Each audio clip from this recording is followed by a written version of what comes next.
எனக்கு அன்பான உறவுகளுக்கு வணக்கம். இன்றைய நாளிலும் சந்திக்கிறதுல மகிழ்ச்சி அடைகின்றேன். ஸ்ரீலங்கா கிரைம் வாட்சூடாக இன்றைய நாளிலும் உங்களை சந்திப்பது மகிழ்ச்சியா இருக்கு.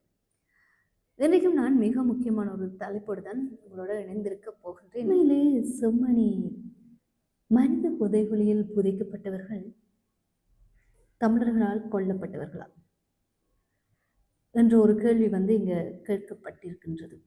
இது தமிழர்களின் இருப்புக்கும் எங்களுடைய பிரச்சனைகள் தமிழர்களின் வாழ்க்கையில் இடம்பெற்ற அண்ணல்கள் இன்னல்கள் போன்றவை எப்படியாக கடத்தப்பட்டிருக்கு என்ற ஒரு விடயத்தோடு தான் இன்றைக்கு நான் உங்களோட கதைக்கலாம் இருக்கேன். அந்த வகையில் பல விடயங்கள் இடம்பெற்றிருக்கின்றதா என்ற ஒரு கேள்வி எனக்குள்ள தோணுது.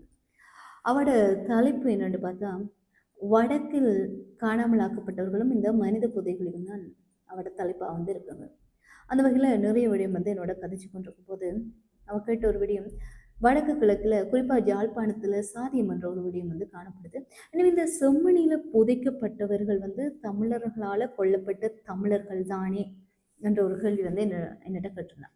கேட்கும்போது இல்லை என்று சொன்னா அதுக்கு சாட்சிகள் என்ன இருக்கு, எப்படி நீங்க இந்த தரப்பு தான் செய்தன்ற விடயத்தை நீங்க எப்படி சொல்லுவீங்கன்ற கேள்வி கேட்டிருந்தான்.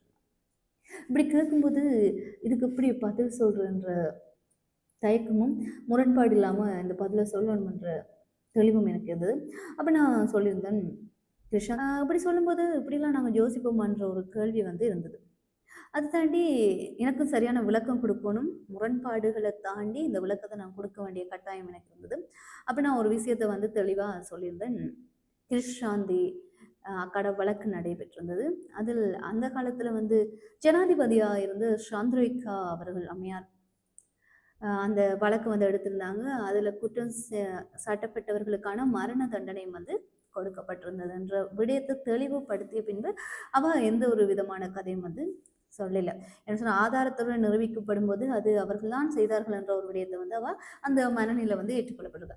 அப்போ இங்கே என்ன நடக்குதுன்னு பார்த்தா எங்களுக்கான விடயங்கள் எப்படியெல்லாம் தெரிவுபடுத்தப்பட்டு ஏற்கனவே முரண்பாடாக இருக்குது. சிங்களம் தமிழ் என்றப்போ முரண்பாடாக இருக்குது. அந்த முரண்பாடுகளுக்கு இடையில் எப்படியான வார்த்தை பிரயோகங்கள் எப்படியான மனநிலை கொடுக்கப்பட்டிருக்கிறதுன்றது நேற்று தினம் நான் தெரிஞ்சு கொள்ளக்கூடியதாக இருந்தது. எல்லாருக்குமே தெரியும், 2025ஆம் ஆண்டு இந்த செம்மணி புதைகுழி தோண்டப்பட்டது. 2ஆம் மாதம் 13ஆம் தேதி.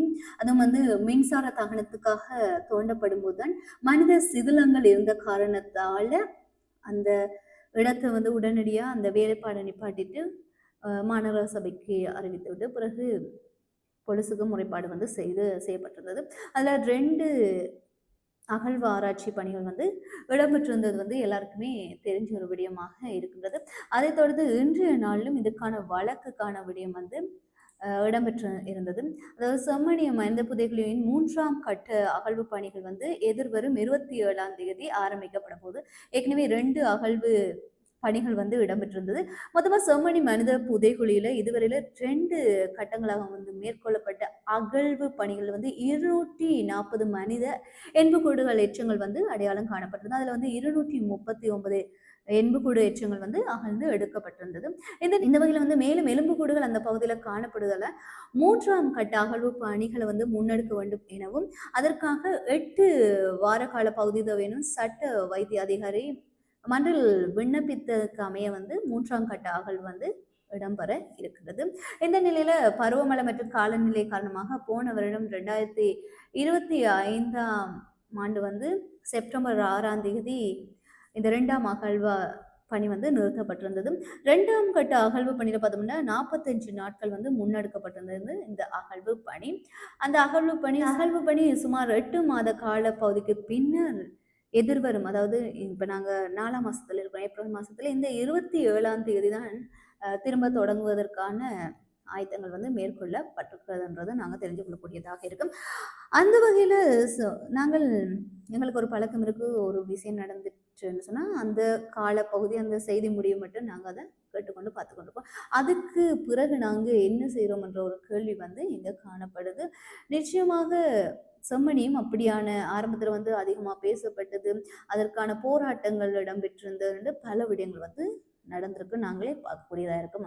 ஐநா உட்பட எல்லா விடயமும் கடந்த ஆண்டு இடம்பெற்றிருந்தது. பலத்த போராட்டங்கள் மத்தியிலும் பல சலசலப்புக்கு மத்தியிலும் பல அரசியல் அரசியல் ஆய்வாளர்கள் மற்றும் அரசியல்வாதிகள் உட்பட பலருக்கு பல தரப்பட்ட விடயங்கள் வந்து இடம்பெற்றிருந்தது இந்த செம்மணி நுழைவு வாயில்ன்றது எல்லாருக்குமே தெரிஞ்சு கொள்ளக்கூடிய ஒரு விடயமா வந்து காணப்பட்டது. இதை தாண்டி செம்மணியில மட்டும்தான் மனித புதைகுழிகள் இருக்கான்ற ஒரு கேள்வி இருக்கும். குறிப்பாக வடக்கில் ஜாழ்ப்பாணம், முல்லைத்தீவு, மன்னார்ல வந்து புதைகுழிகள் வந்து கண்டுபிடிக்கப்பட்டது.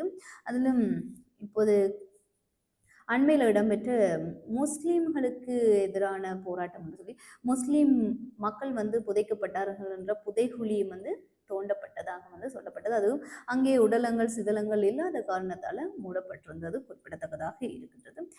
எனவே எங்களுக்கு இருக்கிற மிக முக்கியமான விடயம், நாங்கள் வன்முறையை தூண்டக்கூடாதுதான், ஆனால் எங்களுக்கு எதுவுமே நடக்கவில்லை என்று சொல்ல முடியாது.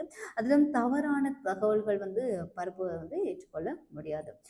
சிங்கள உறவுகளுக்கு இப்படியெல்லாம் ஒரு செய்தி மாற்றப்பட்டு திரிவுபடுத்த போயிருக்குன்னு சொன்னால், தமிழர்கள் செம்மணியில இறந்தவர்கள் தமிழர்கள் தான், அவர்களை கொண்டவர்களும் தமிழர்கள் தான். அது சாதியம் என்ற ஒரு பிரச்சனைக்காக கொல்லப்பட்டார்கள் என்று சொல்லப்பட்டிருக்கிறது மனவேதனையை தரக்கூடிய ஒரு விடயமாக இருக்கின்றது. எனவே பார்க்கலாம் இந்த செம்மணி புதைகுழியின் சிதிலங்கள், உடல்கள், சிதைவுகள் வந்து தொடர்ச்சியாக எவ்வளவு காலம் எத்தனை எடுக்க போகிறார்கள் என்றது வந்து அடுத்தடுத்த காலகட்டங்களில் தான் நாங்கள் பார்த்துக்கொள்ளக்கூடியதாக இருக்கும் தொடர்பாகவும் வந்து நாங்கள் பார்க்க வேண்டும். அதில் OMB ரிப்போர்ட்டின் படி காணாமல் போனவர்கள் தொடர்பாக பதிவு செய்யப்பட்ட முறைப்பாடு மொத்தமாக வந்து 23,352. அதில் முப்படைக்கு எதிராக வந்து 3,742 முறைப்பாடுகளும், ரெட்டிப்பு மற்றும் நிராகரிப்பு செய்யப்பட்டதாக 2,647 முறைப்பாடுகளும், அதில் வந்து விசாரணைக்கு 16,966 முறைப்பாடுகளும் வந்து எடுத்துக்கொள்ளப்பட்டிருக்கும். பூரண விசாரணை முடிவுகள் என்று பார்த்தா 6,449 முறைப்பாடுகள் வந்து கொடுக்கப்பட்டிருக்கும். முறைப்பாடுகளுக்கான பூரண விசாரணை முடிவுகள் வந்து கொடுக்கப்பட்டிருக்கு. மேலும் அதுல வந்து மரண சான்றிதழ்கள் பார்த்தா 437 மரண சான்றிதழ்கள் கொடுக்கப்பட்டிருக்கு. காணாமல் ஆக்கப்பட்டுள்ளவர்கள் என்று 2,604 சான்றிதழ்கள் வந்து வழங்கப்பட்டிருக்கு. அதுல 3,787 நபர்களுக்கு வந்து தலா 2 லட்சம் ரூபாய் கொடுக்கப்பட்டிருக்கு என்று OMB ரிப்போர்ட் வந்து சொல்லப்பட்டிருக்கு. காணாமல் போனவர்களின் போராட்டங்களும் தொடர்ந்து இடம்பெற்று கொண்டிருக்கிறது நாங்கள் பார்த்துக்கொள்ளக்கூடியதாக இருக்கும். அதே போன்று புதைகுழிகள் என்று பார்த்து கொண்டால் 2013ஆம் ஆண்டு மன்னார் திருக்கேதீஸ்வரத்தில் வந்து 83 எலும்புக்கூடுகள் வந்து கண்டுபிடிக்கப்பட்டது. அதை தொடர்ந்து 2018 மன்னார் சதோஷ் அருகில் வந்து 384 வரையான எலும்புக்கூடுகள் வந்து கண்டுபிடிக்கப்பட்டது. 2023 கொக்கு தொடுவாய் மனித புதைகுழியில் வந்து 52 எலும்புக்கூடுகள் வந்து கண்டுபிடிக்கப்பட்டது. 2025 தோண்டப்பட்ட செம்மணி மனித புதைகுழிகள் வந்து 240 மனித எலும்புக்கூடுகள் வந்து கண்டுபிடிக்கப்பட்டது. அதில் 3ஆம் கட்ட அகழ்வு வந்து தொடர்ச்சியாக இடம்பெற இருக்கிறது இந்த மாதம் 27.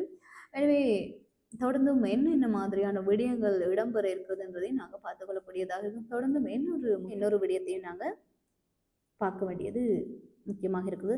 குறிப்பாக காணாமல் ஆக்கப்பட்டவர்கள் தொடர்பாகவும் வந்து நாங்கள் பார்க்க வேண்டும். அதில் OMB ரிப்போர்ட்டின் படி காணாமல் போனவர்கள் தொடர்பாக பதிவு செய்யப்பட்ட முறைப்பாடு மொத்தமாக வந்து 23,352. அதில் முப்படைக்கு எதிராக வந்து 3,742 முறைப்பாடுகளும், ரெட்டிப்பு மற்றும் நிராகரிப்பு செய்யப்பட்டதாக 2,647 முறைப்பாடுகளும், அதில் வந்து விசாரணைக்கு 16,966 முறைப்பாடுகளும் வந்து எடுத்துக்கொள்ளப்பட்டிருக்கும். பூரண விசாரணை முடிவுகள் என்று பார்த்தா 6,449 முறைப்பாடுகள் வந்து கொடுக்கப்பட்டிருக்கும். முறைப்பாடுகளுக்கான பூரண விசாரணை முடிவுகள் வந்து கொடுக்கப்பட்டிருக்கு. மேலும் அதுல வந்து மரண சான்றிதழ்கள் பார்த்தா 437 மரண சான்றிதழ்கள் கொடுக்கப்பட்டிருக்கு. காணாமல் ஆக்கப்பட்டுள்ளவர்கள் என்று 2,604 சான்றிதழ்கள் வந்து வழங்கப்பட்டிருக்கு.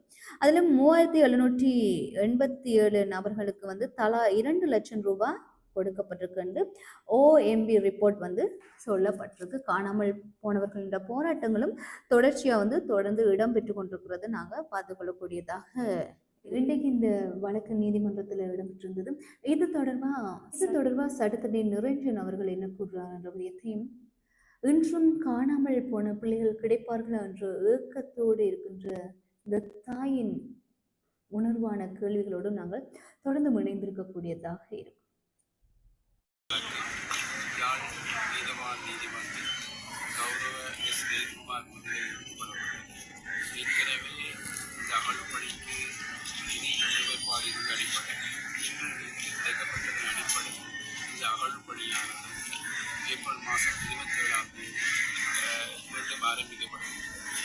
நீதிக்கான நிபுணர் குழு அன்று ஆஜராகியிருப்பார்கள் என்று அறியப்பட்டது.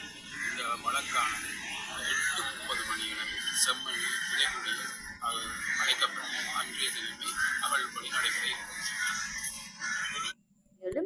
எனவே தொடர்ந்தும் என்னென்ன மாதிரியான விடயங்கள் இடம்பெற இருக்கிறது என்பதை நாங்கள் பார்த்துக் கொள்ளக்கூடியதாக இருக்கும். தொடர்ந்தும் இன்னொரு முக்கியமான தலைப்போடு உங்களை சந்திக்கும் வரை விடைபெறுகின்றேன். நன்றி.